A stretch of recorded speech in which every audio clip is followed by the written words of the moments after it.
할렐루야. 주의 말씀을 통해서 여러분들의 심령에 주의 말씀이 심기는 놀라운 복된 시간 되기를 바랍니다.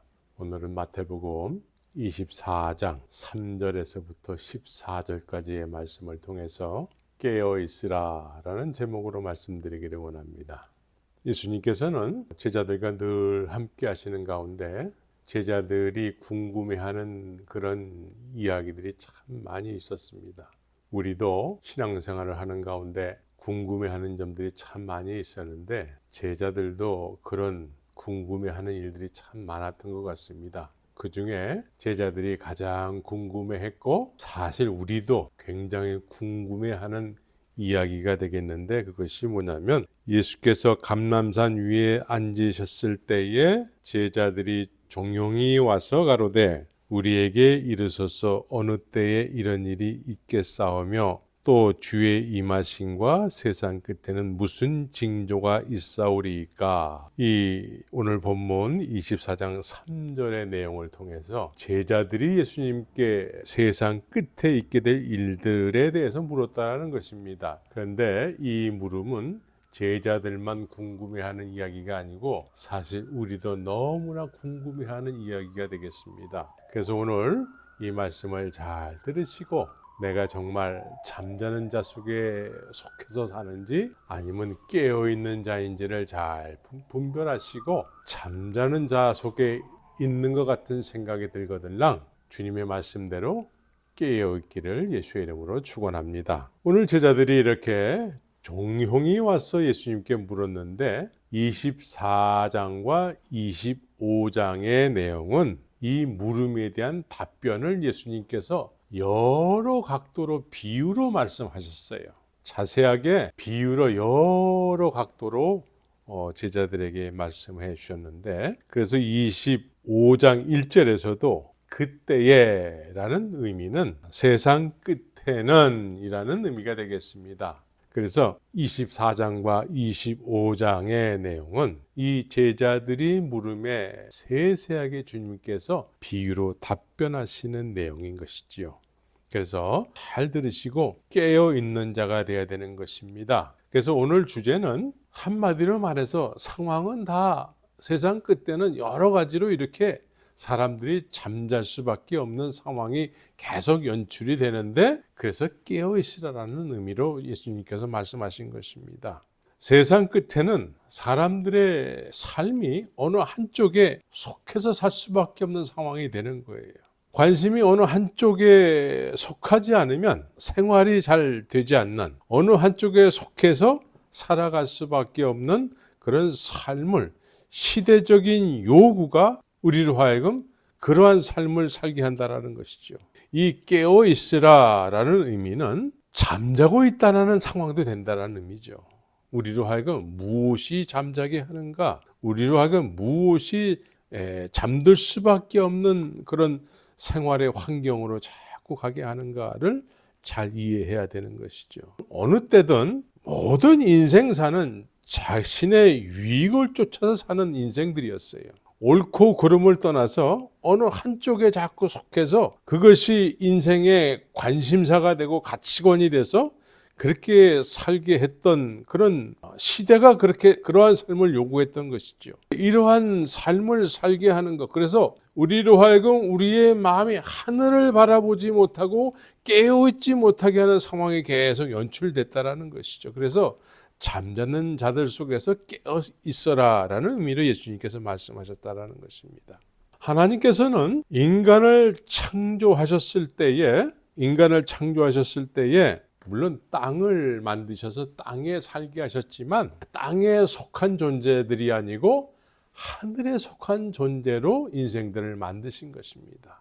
땅에 살지만 땅을 지배하고 모든 것을 다스리면서 하나님을 바라보면서 하나님의 형상을 담게 만드셔서 하늘에 속한 존재로서 살게 하신 것입니다. 땅에 속한 존재들이 어느 순간에 죄를 땅에 속해서만 살 수 있는 존재가 된 것이죠. 죄가 그렇게 만든 거예요. 죄가 하나님 앞에 우리는 부정한 존재들이 됐기 때문에 숲속에 숨어서 더 이상 하나님 앞에 나가려고 하지 않았던 우리의 처음 아담과 하와라는 조상이 그렇게 했던 것이죠. 우리는 원래 하늘의 하나님을 바라보면서 온전한 모습으로 하나님을 바라볼 때에 온전케 하시는 그분에 의해서 우리가 이 세상을 다스릴 수 있는 그런 능력으로 충만해지는데, 하늘의 하나님을 바라보지 못하고 하늘의 하나님의 형상을 닮은 존재들이 하나님을 바라보지 못하니까 하나님의 형상을 잃어버리게 되는 거예요. 이 땅에 속해서 이 땅의 것이 전부인 줄 알고 살아가게 되는 것이죠. 그래서 땅에만 속해서 살게 되는 것이죠. 땅에만 속해서 살게 될 때 이 자체가 잠을 자는 상태가 되는 것입니다. 하나님의 창조의 목적에서 벗어나 있기 때문에, 완전히 벗어나 있고 가려져 있기 때문에 이 자체가 잠자는 것이고, 하나님의 창조의 목적에서 벗어났기 때문에 벗어나서 살 수밖에 없는 어떤 생활의 현장 속에 젖어서 살게 되는 거예요. 아담과 하와가 이 세상에 만들어진 이후, 살게 된 이후에 이 세상에는 얼마나 많은 사람들이 살다가 갔을까? 또 지금도 많은 사람들이 살고 있는데, 그 태초의 사람들과 태초의 사람들에 의해서 시작된 이 세상의 인생들이 지금까지 얼마만큼의 인생들이 이 세상에 왔다가 갔고, 또 지금 현재 얼마나 살고 있고, 이걸 다 계산하면 엄청난 수의 인생들이 이 세상에 땅에 속해서 살게 됐었습니다. 그래서 성경은 낳고 죽고 낳고 죽고 이거의 반복이라는 의미로 계속 누가 누구를 낳고 누가 누구를 낳고 또 죽고 죽고 죽고 하는 것을 기록하고 있는 것입니다. 그래서 인생들은 언젠가는 나도 언젠가는 반드시 죽을 거야, 이걸 누구나 뻔히 아는 기정사실이에요. 나는 언젠가 죽는다. 내가 지금 살아있지만 안 죽을 것처럼 살아있는 존재로 인식을 하고 있지만 나도 언젠가는 죽을 거야. 나이가 들면 들수록, 육신이 후퇴하면 후퇴에 들어갈수록, 이제 나도 많은 사람들이 이 세상에 다녀갔는데 나도 그 중에 한 사람으로 다녀가게 될 거야. 이걸 뻔히 알지만, 뻔히 아는데도 불구하고 먼저 살다 간 사람들과 똑같은 전철을 밟아서 살고 있으면서 본질상 진도의 자녀의 짓을 하면서 산다라는 것입니다. 그래서 땅은 그대로인데 이 땅에 살게 된 땅의 주인들은 계속해서 바뀌면서 이 세상이 계속 유지가 됐는데, 사람들이 살면 살수록 이 땅은 사람들의 어떤 욕심에 의해서 자꾸 오염이 되는 것이죠. 오염이 되고 자연이 훼손이 되고 사람이 불법적 행동을 하게 되는 것처럼 이 자연도 어느 순간에 어떤 불법적인, 있어서는 안 되는 어떤 그런 일들이 자꾸 발생이 되는 것입니다. 예를 들자면 지진이 발생을 하고, 창세기는 아담과 하와가 범죄를 저지른 이후에 이 땅에 내어보냄을 받아서 살기 시작할 때에 땅도 저주를 받았다. 그래서 가시와 엉겅퀴를, 잡초를 낼 수밖에 없는 그런 땅이 된 것이죠. 사람이 하나님의 복을 받게 되면 땅도 변하게 되고, 사람들이 죄가 관영이 되면 이 땅도 오염이 되고 더럽혀져서 이 자연도 불법적 어떤 그런 일들이 발생하게 되는 것이죠. 하나님께서 창조하신 땅에 사람들을 살게 하셨는데 하늘을 바라보지 못하고 땅에 속해서 땅의 것들만 구하고 또 땅에 있는 것들을 더 많이 움켜쥐려고 그렇게 애걸복걸하면 하는 삶을 살다가 어느 날 자신도 낳고 죽고 하는 대열 속에 자신도 어느 날 속해서 그 대열에 껴서 그 대열의 주인공이 되는 경우가 있게 되는 것입니다. 그래서 이 세상에 나도 어느 순간에 그 대열에 껴서 사라지는 존재가 되는 것입니다. 아프리카라든가 인도네시아 이런 곳에서 원숭이를 산채로 잡는, 살아있는 원숭이를 살아있는 자체로 이렇게 잡는다고 그래요. 살아있는 원숭이를 잡을 때에 특별한 어떤 그런 인간의 지혜를 동원해서 잡으려고 막 노력해서 잡는 것이 아니고, 그들이 좋아하는 것을, 그들이 좋아하는 덫을 놨을 때에 아주 쉽게 잡힌다라는 거예요. 그것이 뭐냐면 원숭이 손이 겨우 들어갈 만한 호리병 같은 병에다가 원숭이가 가장 좋아하는 콩을 그렇게 담아 놓는다고 그래요. 콩을 담아 놓고 이제 사람은 보이지 않는 곳에서 이렇게 망원경을 보고 있게 되면 이제 사람이 없는 틈을 타서 원숭이가 나무에서 내려와 가지고 그 호리병에다가 손을 넣고 그 콩을 한 줌 이렇게 움켜쥔다고 그래요. 그러면 사람은 이제 망원경으로 그 모습을 보고 그냥 천천히 걸어와서 원숭이를 안고 간다라는 거예요. 원숭이는 자기가 움켜쥔 것을 그냥 이렇게 놓으면은 손이 빠지는데 그 움켜쥔 것을 놓지 않는다라는 것이죠. 우리의 인생들이 이 땅의 것을 더 많이 움켜쥐려고 하다가 그것에 마음이 다 뺏겨서 어느 순간에 낳고 죽고 하는 태열 속에 어느 순간에 자신도 속하게 되는 것이죠. 그때는 이미 늦은 것이죠. 죽음이 우리를 움켜쥔 상태에서 우리를 잡아가게 되는 것입니다. 죄가 장성하여 죽음을 낳게 되는 것이죠. 이처럼 많은 사람들은 자기만을 위해서 이기적인 삶을 사는 것 이외에 다르게 사는 삶을 잘 몰라요. 그냥 누구나 다 이 세상 땅의 것을 더 많이 움켜쥐려고 그것을 더 많이 소유하려고 그렇게 노력을 하다가 어느 순간에 뻔히 아는 나도 언젠간 죽을 거야 하는 뻔히 아는 그 기정사실이 나에게 적용이 되는 날을 맞이하게 되는 것입니다. 이 마지막 때에 세상 끝에는 자기만을 위해서 사는 이기적인 삶들이 이렇게 팽배해지는 거예요. 그래서 불법이 횡행하게 된다는 것이죠. 불법이라는 것은 뭐냐면 어느 사회든 그 사회의 정체성을 지키기 위해서 모두가 다 이 정체성을 지키기 위해서 법을 지켜야 된다는 법을 만들게 됩니다. 사회가 정해놓은 법이기 때문에 누구나 다 지켜야 되는 것이죠. 그런데 그 중에는 어떤 사람이 그것을 자기의 이기심 때문에 어기는 경우가 생기는 것이죠. 자신의 이기적인 어떤 욕심과 욕망에 의해서 그것을 어겼을 때에 그것이 불법인 거예요. 사회가 만들어 놓은 법이 그 불법을 이기게 되는 것이죠. 그 불법을 저지른 사람을 법으로 정죄를 하는 거예요. 이 불법을 저지르는 사람들이 너무 그 사회에 많아져서 법이 그 불법을 이기지 못하는 상황이 됐을 때에 죄가 관영해지는 것입니다. 넘치는 거예요.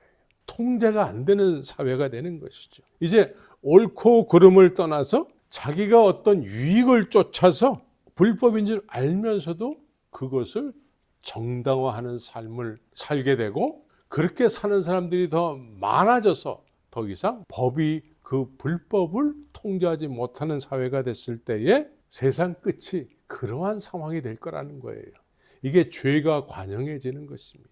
불법이 법을 이기는 거예요. 법이 불법 앞에 지는 거예요. 법이 불법을 정죄해야 되는데 불법이 법을 뛰어넘는 거예요. 그래서 이 정당화한다라는 의미, 이 불법이 정당화되는 거예요. 그래서 이렇게 법을 어기면서 살아가는 것을 정상이라고 여기는 사람들이 많아지는 사회, 이제 불법이 정상적인 삶이 되는 거예요. 이런 사회적 현상이 심화될 때에 팽배해지고 관영해질 때에 불법이 횡행하게 되고 마지막 때에 그렇게 된다라는 거예요. 근데 이 시대를 보게 되니까 이 불법이 법을 이기는 그런 사회적 현상이 여기저기서 많이 보여지고 있습니다. 그래서 이 불법을 정상이라고 여기는 사회적 현상이 심해지고 관영해질 때에 사람들은 불법이 죄인 줄 아는데 누구나 다 그 죄를 합리화하고 정당화하기 때문에 이제 이 시대가 죄를 저질러도 무감각해지는 거예요. 무감각해지는 이 상태를 잠자는 상태가 되는 것이죠. 저 사람도 저러고 사는데 나도 이러고 살아야지.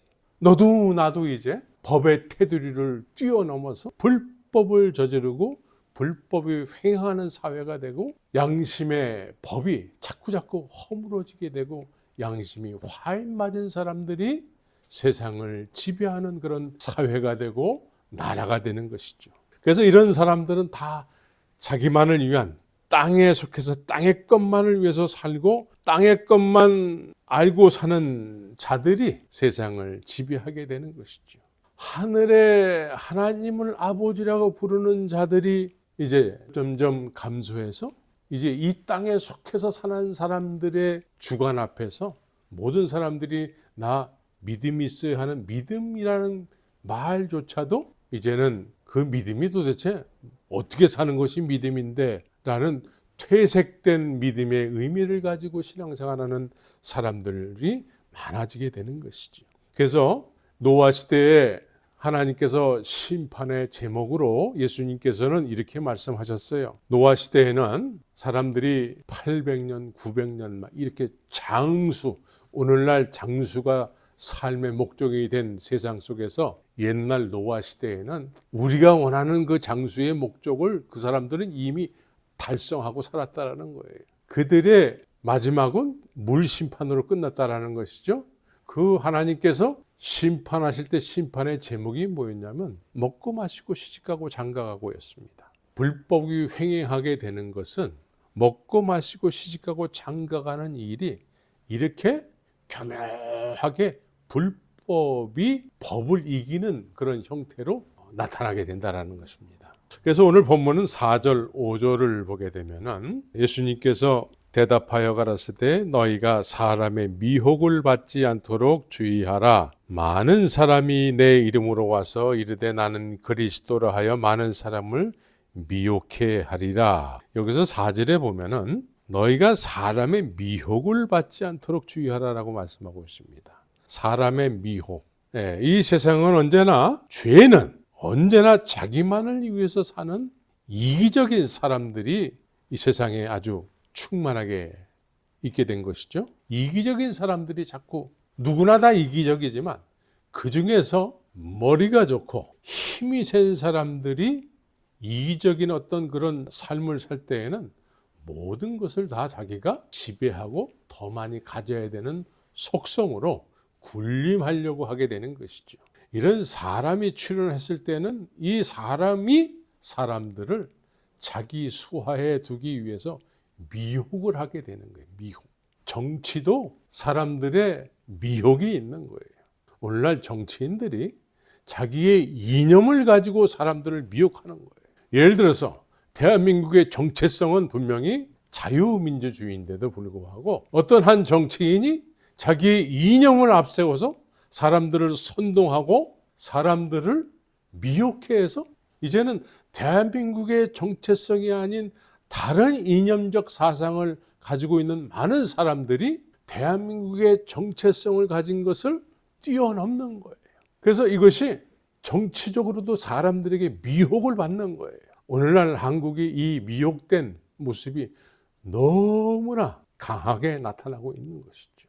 대한민국의 정체성이 자꾸 훼손되고 있는 것입니다. 그런데도 이제 특정한 사람들의 이념을 앞세운 미혹의 공세로 인해서 미혹된 사람들이 정체성을 세우고자 하는 사람들보다 더 많아지게 된 거예요. 불법이 법을 이기는 거예요. 그래서 마지막 때에 세상 끝에는 이렇게 정해진 어떤 정체성을 위한 어떤 법이 있는데 그것을 불법이 이긴다는 것이죠. 세상 끝에 이런 증상들이 나타나는, 이런 현상들이 나타난다는 것이 예수님의 말씀이셨습니다. 이제 정치가 그렇고 이제 종교 또한 그렇다라는 거예요. 자, 오늘 5절에서 보면은 많은 사람이 내 이름으로 와서 이르되 나는 그리스도라 하여 그래요. 그러면 많은 사람들이 내 이름으로 왔다라는 거예요. 내 이름을 아는 사람들한테 내 이름으로 왔을 때는 금방 분간이 되는 것이죠. 예수님의 이름을 확실히 아는 사람들 앞에 나 예수야 하고 왔을 때는 야 사기치지 마라 라고 하게 되는 것이죠. 이 사이비야 라고 할 수 있는 거예요. 금방 분간이 되는 거예요. 예수를 아직 잘 모르는 상태에서 예수를 믿으려고 하는 사람들, 이런 사람들한테 내가 예수야 라고 다가왔을 때에는 저 사람이 예수인가 보다 하고 그 사람을 쫓아가게 되는 것이죠. 쫓아가는 이유는 뭡니까? 예수를 모르기 때문에. 예수를 모르는데 그 사람이 예수라고 하니까 그 사람을 쫓아가는 거예요. 이게 미혹이에요. 사실은 정확하게 알아야 할 내용을 알지 못하고 진리를 알지 못하기 때문에 가짜 진리가 다가왔을 때 가짜 진리를 진리로 알고 쫓아간다라는 거예요. 이게 미혹되는 거예요. 이 정치인이 자기의 이상을, 자기의 이념적인 어떤 세상을 꿈꿔서 그 이념적인 사상을 통해서 어떤 나라를 세우려고 하는 것처럼 이 종교 사기꾼들은, 이 사이비들은 자기만이 꿈꾸는 어떤 종교의 세계가 있는 거예요. 예수님을 알지 못하는 상태에서 자기만이 꿈꾸는, 그리스도라고 스스로 가장해서 꿈꾸는 어떤 나라를 생각하게 되는 것이죠. 브라질 가가지고 돌나라 방명을 하는 인간이 그렇게 자기의 꿈꾸는 그리스도로 가장한 어떤 자기만의 종교의 나라를 세우게 되는 것이죠. 그럼 그리스도를 모르는 상태에서 그리스도를 믿어야 된다고 생각하는 사람들은 그런 가짜 박명호 같은 인간을 쫓아서 가게 되는 것입니다. 모든 재산을 다 팔아서 그 인간한테 다 바치고서는 그런 인간을 쫓아가게 되는 것이죠. 이처럼 이단 사이비들이 이 세상에 박명호뿐만이 아니라 신천진이 여러 사이비 이단 종파들이 이 세상에 많은데, 그 원인은 뭐냐면 그리스도를 모르기 때문에 그리스도라고 가장해서 다가오면 다 빠진다라는 거예요. 오늘날 신천지에 그 속한 많은 사람들이 기성교회를 밭이라고 여긴다라는 거예요. 기성교회에 들어가서 열심히 뭔가 예수는 이렇게 믿는 거야 하면서 열심을 보이면서 추수꾼들이 활동을 한다라는 거예요. 그건 그 사람들의 그 열심히 있는 그런 겉으로 드러난 행위를 보면서 교회를 다니는 많은 직분자들이 그 사람들을 쫓아서 간다라는 거예요. 왜 미혹이 될까요? 그리스도를 모르고 그리스도를 믿기 때문에 그렇습니다. 예수님을 모르고 예수님을 믿게 되면 누군가가 나 예수야 할 때에 그 사람을 쫓아간다라는 거예요. 어떤 열심히 있는 행위를 봤을 때 저게 믿는 것 같아 라고 하면서 쫓아간다라는 거예요. 진리를 모르기 때문에 그렇다라는 거예요. 오늘날 진리를 모르면서도 예수 믿는다고 하는 사람들이 너무나 많은 거예요. 속을 수 없는 것인데 속는다라는 거예요. 결코 속을 수 없는, 속아서도 안 되고, 성경을 보게 되면 이것이 거짓이라는 게 금방 드러나는데도 그런 것을 믿고 쫓아간다라는 거예요. 왜냐하면 진리를 경험해 본 적이 없기 때문에 그렇습니다. 예수님을 만나본 적이 없기 때문에 그래요. 예수님을 모르는 상태에서 예수 하면서 믿고자 하는 사람들이 말하는 예수만 듣고 예수를 믿는 사람들, 이런 사람들이 사이비 이단에 걸리면 여지없이 쫓아가게 되는 거예요. 두 번째 미혹되는 것은 이 거짓 선지자들인 것입니다. 거짓 선지자들. 11절에 거짓 선지자들은 자신이 거짓 선지자라고 얘기하지 않아요. 예수 얘기하는데, 예수는 그리스도라고 얘기하는데, 이 사람들이 예수가 그리스도 되심을 사람들에게 말로는 듣고 사람들에게 배우기는 했는데 예수가 그리스도 되심을 경험해 본 적은 없는 거예요. 예수를 경험한 적이 없는 사람들이 예수를 이야기하게 되는 거예요. 역시 예수 하는데 예수를 경험해 본 적이 없는 사람이 예수를 믿는다고 하게 되면 예수를 경험한 적이 없는 사람이 예수를 이야기할 때에 그 사람을 쫓아가는 거예요. 그 사람은 스스로 나는 예수가 아니야, 난 예수에 대해서 이야기는 하는데, 받아들이는 사람 입장에서 예수를 경험한 적이 없는 사람들은 예수 얘기하는 그 사람을 예수님보다 더 신뢰하게 되는 거예요.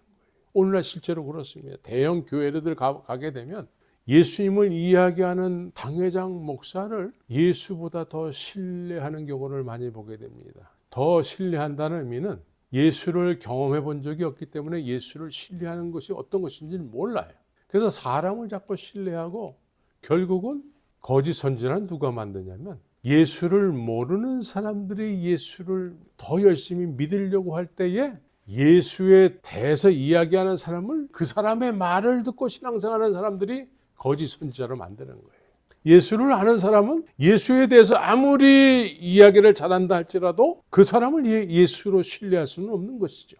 그냥 그 사람은 그냥 하나님의 종이고 동역자지. 예수를 만나지 못한 사람들은 예수에 대해서 이야기하는 사람을 예수님처럼 신봉하게 되는 거예요. 이것이 오늘날 한국 교회는 너무 심하게 나타나고 있는 것이죠. 구원은, 천국은 목사가 데려다 주는 게 아니에요. 구원은 예수님을 내가 진리로 알고 믿을 때에 예수님이 나를 천국에 데려다 주는 것이지 사람이 나를 대신해서 천국에 데려다 주는 거 아니에요. 장로교가 나를 천국에 데려다 주는 게 아니에요. 교리가 나를 천국에 데려다 주는 게 아닙니다. 감리교가 나를 천국에 데려다 주는 게 아니에요. 교단이 나를 천국에 자연스럽게 데려다 주는 게 아니에요. 내가 어느 교단에 속했다고 해서 그 교단이 나를 저절로 자동으로 천국에 나를 데려다 주는 게 아닙니다. 천국에 내가 들어가기 위해서는 반드시 예수님이 나의 진리로 여긴 바 되어서 그분만이 신뢰의 대상이요 믿음의 대상이 된 사람들이 천국에 들어가게 되는 것입니다.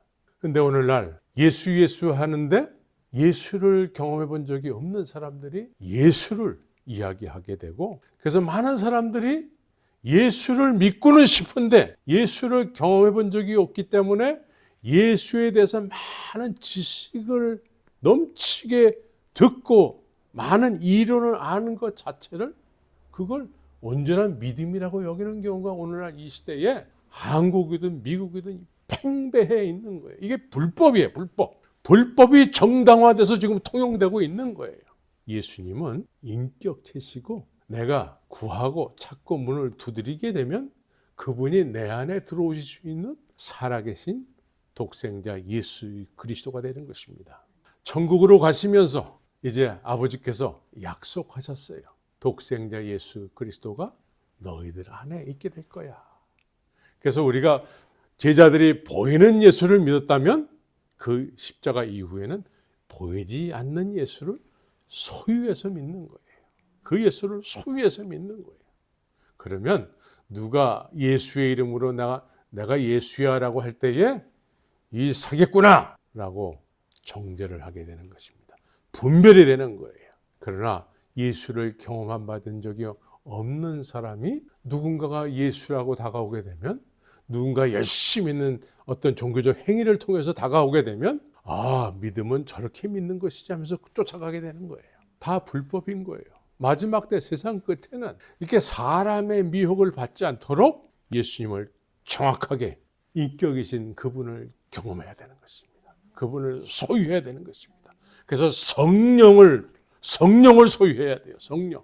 성령을 소유했을 때 어떤 사람들은 성령을 은사주의로 이해하는 사람들이 많아요. 과거에 60년대, 70년대, 80년대 많은 기도원에서 이 은사주의 운동이 일어났어요. 은사가 나타나야지만 성령을 받은 것이다. 그래서 은사가 나타나면 성령을 받은 것이라 하면서 그 사람들의 성격이 막 삐뚤어지고 그냥 막 욕들을 하고 하더라도 이미 하나님의 종이다 해가지고 그것이 온전한 믿음인 것처럼 회자되는 그런 때가 있었습니다. 이걸 은사주의라고 그래요. 은사주의는 은사가 목적이 되는 거예요.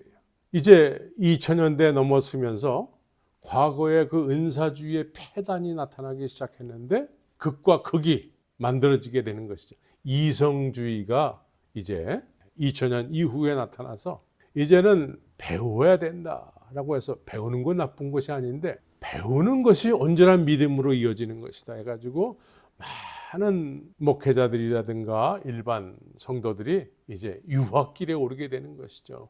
그래서 미국의 한때는 신학교가 한국 사람들에 의해서 운영이 된다고 할 정도로 그렇게 호황이었던 적이 있었습니다. 요즘은 잘 안 되는데 그때 2000년대 넘었으면서 너도 나도 비싼 비용을 들여서 유학길에 오르는 많은 사람들을 보게 되고 미국의 유수한 신학교에서 학위를 받게 되면 저 사람은 온전한 믿음의 사람이 됐다라고 여기면서 부목사 자리가 이렇게 마련이 되고 그래서 먹고 사는 일이 보장이 되는 경우를 많이 봤었습니다. 이처럼 은사주의가 있었고 이제 2000년대 후반에 이성주의, 지성주의가 팽배해진 거예요. 그래서 온전한 믿음이 뭔지를 잘 알지 못하는 어떤 많은 사람들이 우왕좌왕하게 되는 것이죠. 예수님은 진리세요. 진리를 돈을 많이 들여서 해외에 유학 가서 배워야지만 그 진리를 소유하는 것이 아니고 내가 많이 배우지 못했을지라도 예수님을 나의 주인으로 깊이 구하고 찾고 두드렸을 때에 그분께서 나에게 그분 자신을 드러내 주시는 것이죠. 그래서 그분을 경험하게 되면 그분을 소유하게 되면 그냥 그분을 소유함으로 인해서 나타나는 열매가 생기는 거예요. 이 열매는 해외에 유학 가서 높은 학위를 받아야지만 생기는 그런 열매가 아니고 예수님을 내가 소유하면은 그냥 열리게 되는 열매예요. 성령의 열매를 말씀하실 때에 성령의 열매는 성령의 열매들이라고 얘기하지 않아요. 성령의 열매예요. 성령이 계시면 그냥 자연스럽게 9가지 열매가 맺히는 거고, 성령이 안 계시면 아무리 열매를 맺으려고 하더라도 잘 나타나지 않고 그 중에서 한두 가지가 조금 이렇게 특출나게 원래 있었다 그러면 그것을 성령의 열매로 착각하는 경우가 많은 거예요. 성령의 열매는 성령을 소유함으로 해서 열매가 나타나는 거예요. 예수님께서 참 포도나무고 내가 가지면 자연스럽게 포도 열매가 맺히는 거예요. 포도 열매가 많이 맺혔다고 해서 그거 한 가지 한 가지가 다 따로따로냐? 아니라는 거예요. 포도나무에 붙어 있기 때문에 자연스럽게 포도 송이가 여러 개 열리는 것처럼 성령의 열매가 이렇게 열린다라는 거예요. 그래서 우리는 예수님을 인격적으로 알아야 되고, 구세주 되시는 예수님께서 이 세상에 나를 위해서 십자가에서 죽으시기까지 나를 위해서 이 세상에 오신 그분을 남을 통해서만 들어서는 안 되는 거예요. 그분을 직접 경험해야 되는 것이죠. 나를 위해서 십자가에 죽으실 정도면은 내가 구하고 찾고 문을 두드릴 때 얼마든지 나를 만나 주실 분이라는 걸 우리가 믿어야 되는 것입니다. 시작은 우리가 이제 믿음의 시작은 사람들의 말을 통해서 그 말을 듣고 이제 신앙생활을 시작하게 되는 것이죠. 그런데 그런 말들을 사람들을 통해서 많은 목회자들을 통해서 들려지는 말씀을 통해서 신앙생활이 출발했다 할지라도 오늘날 이런 현상들이 많이 있어요. 한 10년 정도 교회를 이 교회 저 교회를 다니고 유튜브를 보면서 많은 말씀을 들었다고 하면은 이런 사람들은 더 이상 이제 설교는 계속 듣지만, 교회는 계속 다녀서 설교는 계속 듣지만 설교에 대해서 큰 기대감을 가지고 들으려고 하지 않아요. 오히려 설교 시간에 딴짓하는 경우가 많아요. 나 저 얘기 다 안다라는 거예요. 아는 얘기인데 아는 얘기를 많이 들어서 지금 현재 더 많이 알고 있는데 내가 변화되지는 않았다라는 거예요. 이런 사람들은 이제 하나님께서 사람들을 통해서 신앙생활을 출발케는 하셨는데 이제 더 이상 사람을 통해서 역사하지 않겠다라는 거예요. 대신에 그런 사람들은 중요하게 여겨야 될 것이 이제 하나님 앞에 직접 무릎을 꿇어야 되는 거예요. 하나님의 말씀 앞에 무릎을 꿇고 묵상해야 돼요. 사람을 통해서 더 이상 하나님께서 말씀하지 않으세요. 그래서 그런 사람들은 이 교회 저 교회 막 옮겨 다녀봤자 다 똑같아요. 그런 사람들은 겸손하게 주의 말씀 앞에 무릎을 꿇고 주여 나에게 말씀하소서 묵상을 해야 되는 것입니다. 그래야지만 영적인 발전이 있게 돼요. 인격적으로 예수님을 경험하게 되는 것입니다. 믿음에도 단계가 있어요.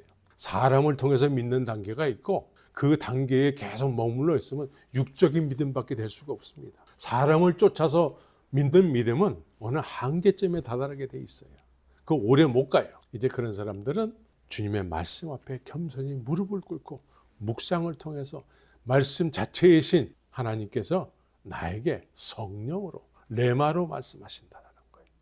그러면 우리에게 놀라운 거듭남의 역사가 있게 되는 것입니다. 그래서 살아계신 주님을 경험하게 되는 것이지요. 마지막 때에는 미혹을 받지 않도록 주의하라라고 얘기하고 있는 것이지요. 불법은 사랑을 식어지게 합니다. 하나님께서 땅을 정복하고 땅을 지배케 하기 위해서 인생들을 창조하셨는데 이 사람들이 하늘을 바라보지 못하고 하나님의 창조의 섭리를 잃어버린 상태에서 이 땅의 것만을 더 많이 가지려고 하는 이기적인 어떤 그런 삶을 추구하게 될 때에 더 많이 가져야 되고 더 높아져야 되고 이런 이기적인 삶을 정상이라고 여기는 세상의 어떤 분위기가 됐을 때에 불법을 저지르게 되고 이거 자체가 불법인 것이죠. 무엇이 참이고 무엇이 거짓인지 이제 분간이 안 되는 거예요.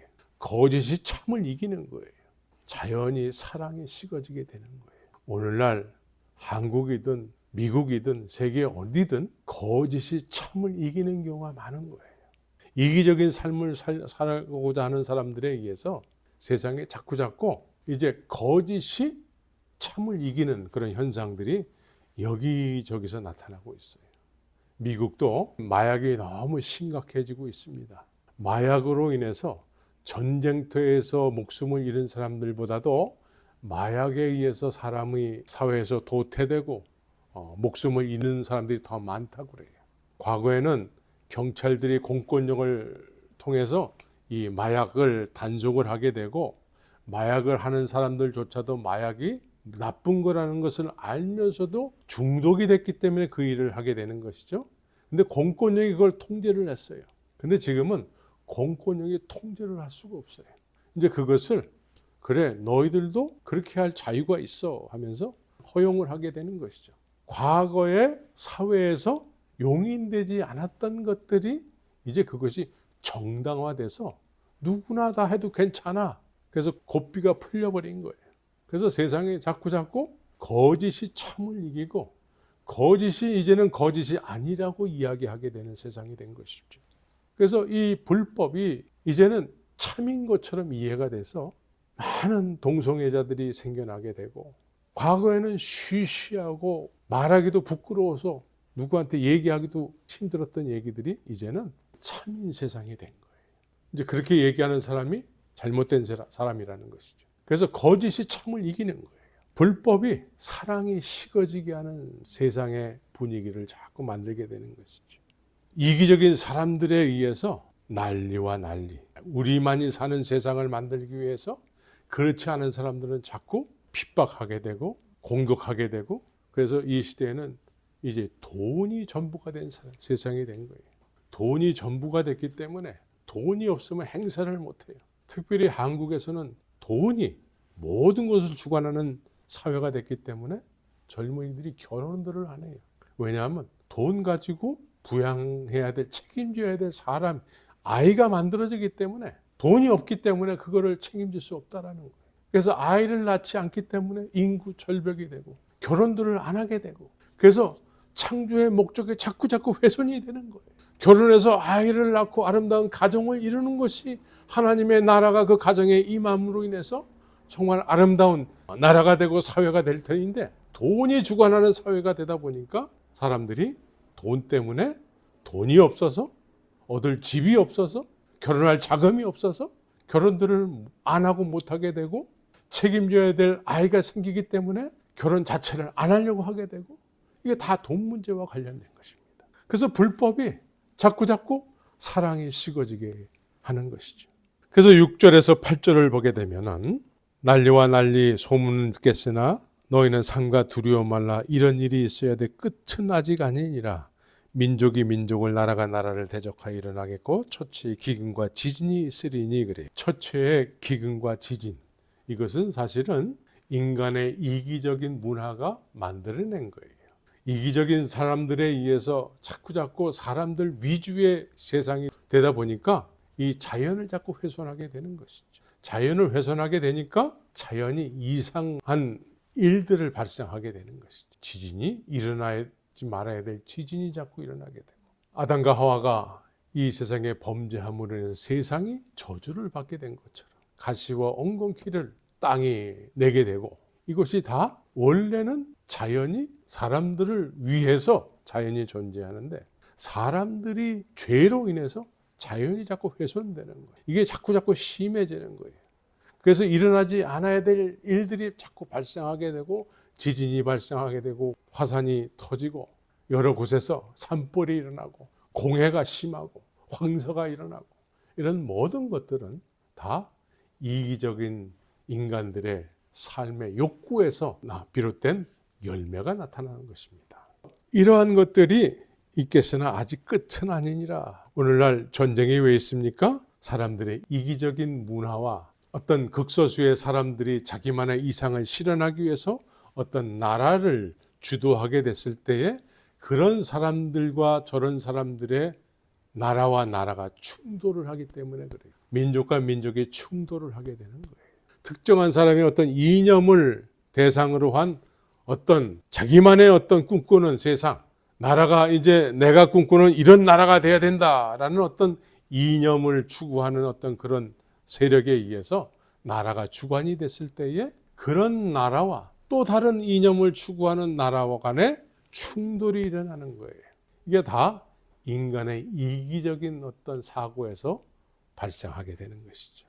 그래서 9절에서는 사람들이 그때 너희를 잡아주고 그래요. 넘겨준다라는 거예요. 사람들이 너희를 환난에 넘겨주겠으며 너희를 죽이리니 너희가 내 이름을 위하여 모든 민족에게 미움을 받으리라 그래요. 왜 내 이름을 위하여 민족에게 미움을 받을까요? 깨어있는 사람들, 하나님의 창조의 목적대로 살아가는 사람들은 이 땅에 속해서 살고 있지만 하나님의 나라를 바라보면서 이쪽도 저쪽도 속하지 않은 사람들을 이야기하게 되는 것입니다. 그러나 세상 분위기는 어느 한쪽에 속해서 살게 하고 있어요. 오늘날 대한민국에 가게 되면 어느 한쪽에 속할 수밖에 없는 사회적 구조가 되어 있어요. 그래서 어느 한쪽에 속해서 교회든 교회가 아니든 어느 한쪽에 속해야 돼요. 그런데 속하지 않은 사람들을 신기하게 바라보면서 그 사람들을 속해서 사는 사람들이 핍박하게 되는 거예요. 어떤 한 사람이 주관하는 이념을 추구하는 어떤 사회적 분위기가 만들어졌을 때 거기에 속하지 않은 사람들을 핍박하게 되는 거예요. 예수의 이름을 위해서 사는 사람들은 그 어디도 속하지 않은 사람을 이야기하고 있습니다. 우리는 그 어디에도 속할 수 없는 하늘에 속한 사람으로 살아야 돼요. 우리의 시민권은 하늘에 있는 사람들이 돼야 돼요. 우리가 이 땅에 살고 있지만 온전케 하시는 예수를 바라보면서 하나님의 나라에 속한 사람으로 살아야지만 우리가 육신을 떠났을 때에 그 나라에 입성하는 거예요. 그 나라에 입성하는 사람들은 이미 그 나라를 마음에 소유한 사람들이에요. 그 나라는 우리가 이 세상에서 볼 수도 없고 만질 수도 없는 것이라고 얘기했습니다. 믿음이라는 것은 볼 수도 없고 만질 수도 없는 거예요. 그런데 그것이 볼 수도 없고 만질 수도 없는 것이기 때문에 그런 건 없는 거라고 할 수는 없다는 것이죠. 볼 수도 없고 만질 수도 없는 것이지만 그것을 소유한 사람은 열매로 나타나는 거예요. 볼 수도 없고 만질 수도 없는 하나님의 나라를 소유했으면 그 나라를 바라보면서 사는 거예요. 이쪽도 저쪽도 속하지 않고 그 나라를 바라보면서 사는 거예요. 그래서 그 나라에 속한 사람은 그 나라가 이 시대에 이 땅에 이루어지기를 간절히 소원하는 마음으로 사는 거예요. 그것이 실제가 된 사람, 그것이 비전이 된 사람, 이런 사람들은 그 어느 쪽도 속하지 않고 하나님에 속해서 하나님의 이끄시는 그 비전을 향해서 한 길만 갈 뿐입니다. 그래서 예수님은 길이요 진리요 생명이 되시는 것입니다. 이런 예수님을 여러분들이 알고 믿고 있습니까? 아니면 그 예수님에 대해서 소개하는 사람을 예수님처럼 신봉하고 있습니까? 우리는 예수님을 정확하게 알고 그 예수님을 알고 믿어야 돼요. 알고 믿지 못하면 누군가가 예수라고 나타나서 나를 따르라 하면 그 사람을 쫓게 되는 거예요. 또 나는 예수라 얘기하지 않더라도 예수에 대해서 누군가가 언변이 좋은 사람이 예수에 대해서 이야기하면 예수를 믿고 싶어하는 사람은 그 사람을 예수 이상으로 신봉하면서 정작 믿어야 될 예수는 믿지 못하고 그 목회자를 믿는 경우를 많이 보게 되는 것이죠. 우리는 천국에 속한 이 땅에서 지금 육신을 가지고 살고 있지만 하나님에 속한 하나님의 나라의 시민으로서의 살아야 되는 것입니다. 이 땅에서 하나님의 시민으로 사는 사람이 실제로 하나님의 나라에 들어가는 삶을 살게 되는 줄 믿으시기 바랍니다. 이제 하나님은 우리에게 멀리 계신 그런 보이지 않는 하나님의 나라에만 계시는 분이 아니고 그 하나님은 이 세상에 독생자 예수가 이제 보혜사 성령 곧 예수의 영 그리스도의 영으로 이 세상에 오셔서 우리에게 소유한 바 되길 원하시는 것입니다. 그분을 소유한 사람은 온전히 예수를 알고 유일하신 참 하나님과 그의 보내신 자 예수 그리스도를 정확하게 누가 얘기하지 않더라도 내가 그 성령에 의해서 분명히 아는 예수. 그래서 그분과 동행하고 동거하는 그런 남은 육신의 때를 살기를 예수의 이름으로 축원합니다.